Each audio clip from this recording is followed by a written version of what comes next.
नमो रामाय हरये विष्णवे प्रभविष्णवे आदिदेवाय देवाय पुराणाय गदाभृते विष्टरे पुष्पके नित्यं निविष्टाय महात्मने प्रहष्टवानरानीकजुष्टपादाम्बुजायते राक्षसेन्द्राय जगदिष्टविधायिने नमः सहस्रशिरसे सहस्रचरणाय च सहस्राक्षाय शुद्धाय राघवाय च विष्णवे भक्तार्तिहारिणे तुभ्यं सीतायाः पतये नमः हरये नारसिंहाय दैत्यराजविदारिणे नमस्तुभ्यं वराहाय दंष्ट्रोद्धृतवसुन्धर त्रिविक्रमयाय भवते बलियज्ञविभेदिने नमो वामनरूपाय नमो मन्दरधारिणे नमस्ते मत्स्यरूपाय त्रयीपालनकारिणे नमः परशुरामाय क्षत्रियान्तकराय ते नमस्ते राक्षसघ्नाय नमो राघवरूपिणे महादेव महाभीम महाकोदण्डभेदिने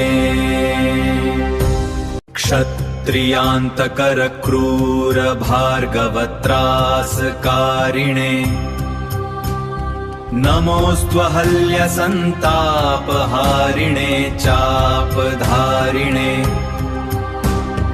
नागायुतबलोपेतताटकादेहहारिणे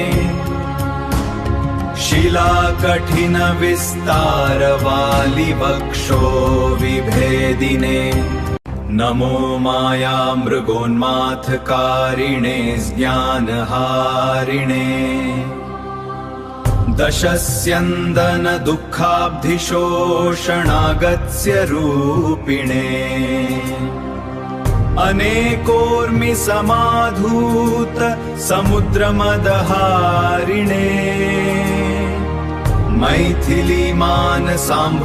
मैथिलीमानसाम्भोजभानवे लोकसाक्षिणे राजेन्द्राय नमस्तुभ्यं जानकीपतये हरे तारकब्रह्मणे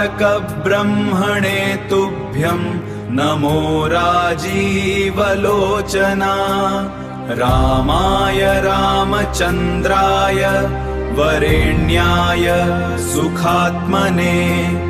विश्वामित्रप्रियायेदं नमः खरविदारिणे प्रसीद देव देवेश भक्तानामभयप्रद रक्ष मां करुणासिन्धो रामचन्द्र नमोऽस्तु ते रक्ष मां वेदवचसामप्यगोचर राघव पाहि मां कृपया राम शरणं त्वामुपैम्यहम् रघुवीर महामोहमपाकुरु ममाधुना स्नाने चाचमने भुक्तौ जाग्रत्स्वप्नसुषुप्तिषु जाग्रत्स्वप्नसुषुप्तिषु सर्वावस्थासु सर्वत्र पाहि मां रघुनन्दन महिमानं तव स्तोतुं क समर्थो जगत्त्रये